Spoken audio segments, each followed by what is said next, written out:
Halo teman-teman, perkenalkan nama saya Angga Rivaldo Manurung dengan nomor MPM 22152060. Kami dari kelompok 2 akan mempresentasikan proyek kami yang berjudul Online Service Gereja.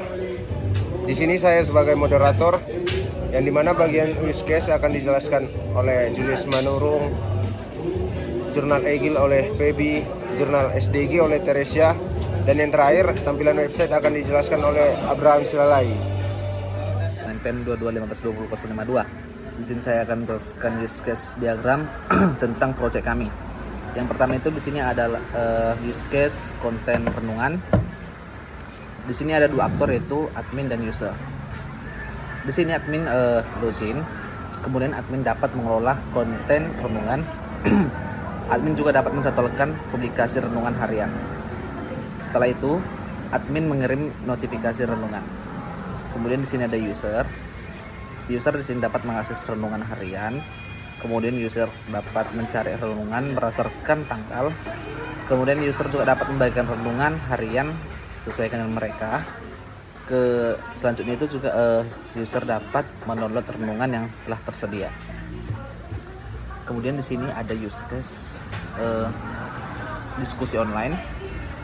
Di sini juga terdapat dua aktor, yaitu admin dan user. Di sini admin login, kemudian admin dapat mengelola diskusi, kemudian admin dapat menutup atau membuka diskusi. Selain itu, admin juga dapat mengirim notifikasi forum diskusi baru setelah diskusi sebelumnya selesai. Kemudian admin dapat menyimpan riwayat diskusi. Setelah itu, user akan login. Kemudian user dapat membuat akun diskusi yang tersedia di forum. Kemudian user dapat mengakses diskusi rohani. Setelah user dapat mengakses diskusi rohani ini, user juga dapat tanya jawab melalui kolom komentar atau chat. Kemudian user juga dapat melaporkan atau membatasi konten yang tidak pantas bagi mereka. Yang ketiga itu, di sini juga ada use case permohonan doa. Di sini terdapat dua aktor juga, yaitu admin dan user. Di sini admin dapat login, kemudian admin masuk ke halaman permohonan doa. Kemudian user di sini juga akan login, lalu masuk ke halaman permohonan doa.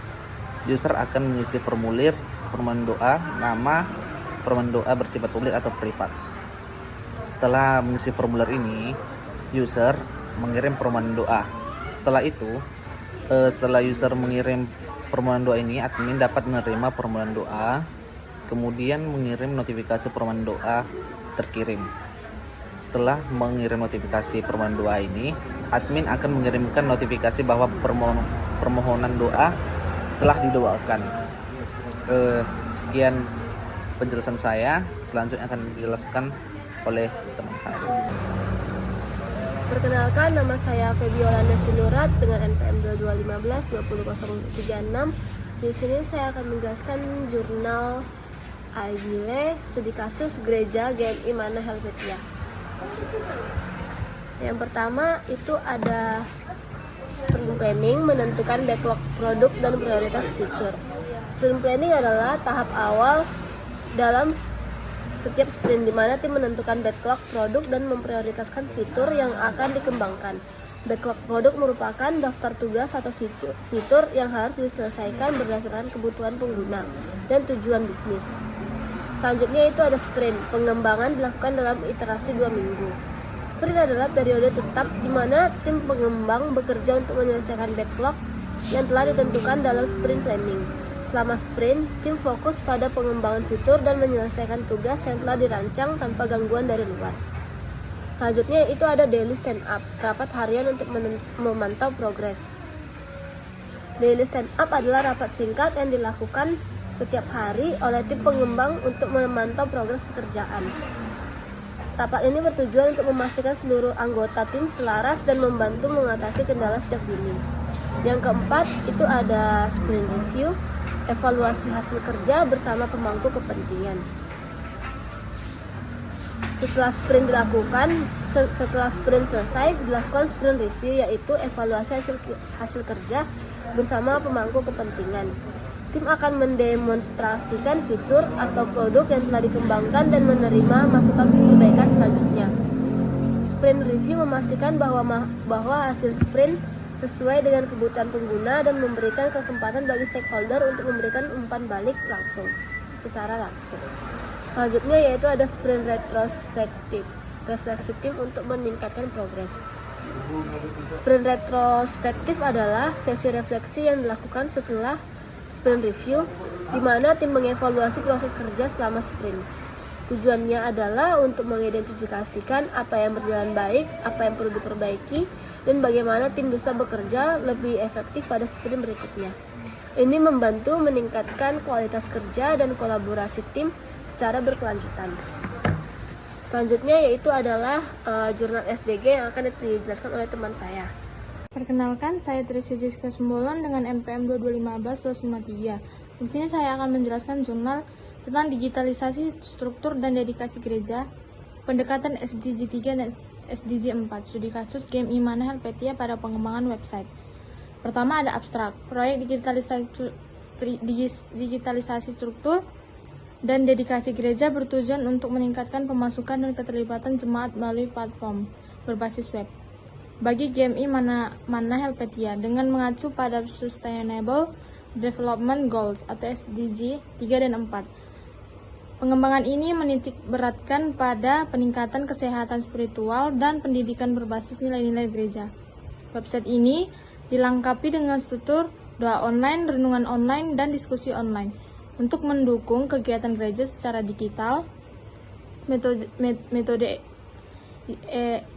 Agile digunakan untuk memastikan proses pengembangan dan interaktif dan kolaboratif. Hasil penelitian menunjukkan bahwa pendekatan ini berhasil meningkatkan partisipasi jemaat hingga 30% dan memberikan dasar untuk pengembangan lebih lanjut. Digitalisasi di era modern ini telah membuka peluang baru bagi organisasi keagamaan untuk menjangkau jemaat secara lebih dekat. Gereja sebagai institusi yang berperan dalam membina kesehatan spiritual dan pendidikan nilai dapat memanfaatkan teknologi untuk mendukung tujuan tersebut. SDG 3 tentang kesehatan yang lebih baik dan kesejahteraan, serta SDG 4 tentang pendidikan berkualitas menjadi landasan penting pengembangan sistem informasi gereja. Penelitian ini bertujuan untuk menerapkan pendekatan SDG 3 dan 4 melalui pengembangan website gereja dengan fitur doa online, renungan online, dan diskusi online. Dengan menggunakan metode Agile, proyek ini diharapkan dapat menghasilkan platform dan responsif terhadap kebutuhan jemaat. Selanjutnya ada related work. Penelitian sebelumnya menunjukkan bahwa digitalisasi gereja dapat meningkatkan keterlibatan jemaat dan efisiensi operasional. Menurut Smith 2019, integrasi teknologi dalam kegiatan gereja membantu menciptakan pengalaman yang lebih inklusif dalam konteks SDG.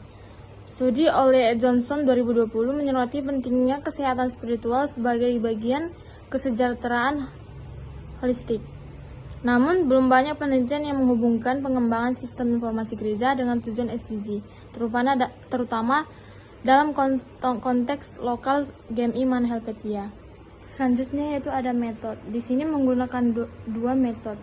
Yang pertama metode Agile, yang kedua pendekatan SDG. Di mana pendekatan SDG ini menggunakan dua SDG yaitu 3 dan 4. Selanjutnya pengumpulan data. Data diperoleh melalui cara dengan pengurus gereja dan survei jemaat untuk memahami kebutuhan utama. Selanjutnya ada pengembangan dan pengujian. Setiap fitur diuji menggunakan usability testing untuk memastikan kemudahan penggunaan dan efektivitas. Selanjutnya ada result. Pengembangan website berhasil mencakup fitur utama berikut. Kami memiliki 3 fitur, yaitu doa online, renungan online, dan diskusi online, di mana doa online ini memfasilitasi permohonan doa yang dapat diakses secara daring, baik anonim maupun teridentifikasi. Yang kedua ada renungan online, yaitu menyediakan konten harian berupa teks dan video untuk mendukung pertumbuhan spiritual jemaat. Yang ketiga ada diskusi online, forum berbasis topik yang mendorong interaksi dan pembelajaran antar jemaat. Hasil evaluasi menunjukkan bahwa partisipasi jemaat meningkat sebesar 30%. Yang kedua, tingkat kepuasan pengguna mencapai 87%. Sekian hasil presentasi saya, terima kasih. Perkenalkan, nama saya Bram Silalahi dengan NPM 2215238. Ya, jadi inilah dia hasil websitenya yang memiliki 3 fitur yang kami tambahkan. Jadi kita bisa melihat di sini bagian beranda. Lalu ini salah fitur pertama yaitu doa online. Kita coba namanya Julius Manurung. Jadi kita memohon doa supaya 2025 bisa wisuda. Oke, amin ya Tuhan. Oke, nah jadi di sini Julius Manurung, permohonan doa Anda telah diterima supaya 2025 bisa wisuda. Nah, ini adalah bagian dari doa online-nya. Yang kedua, fitur kami yaitu diskusi online. Nah, di sini mirip seperti doa online tadi, kita tulis nama dan apa topik yang mau kita bahas. Contohnya, gimana sih Bu Pen caranya supaya kita bisa hidup benar di hadapan Tuhan. Nah, dari diskusi nanti ini bisa dilihat oleh pendetanya seperti itu. Nah, di sini ada fitur renungan online. Nah, di sini renungannya bisa diupdate. Seperti ini ada renungan tanggal 7 Februari 2025 bahwa merenungkan tentang pengampunan. Jadi inilah ada 3 dia fiturnya. Dalam website kami ini ada doa online, diskusi online, dan renungan online. Dan ini dia tampilan berandanya. Demikianlah yang bisa kami presentasikan tentang website kami. Terima kasih.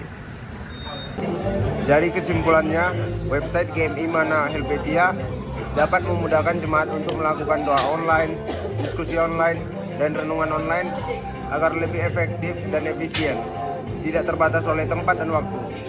Sekian presentasi kami. Jika ada kesalahan kata, kami mohon maaf. Terima kasih.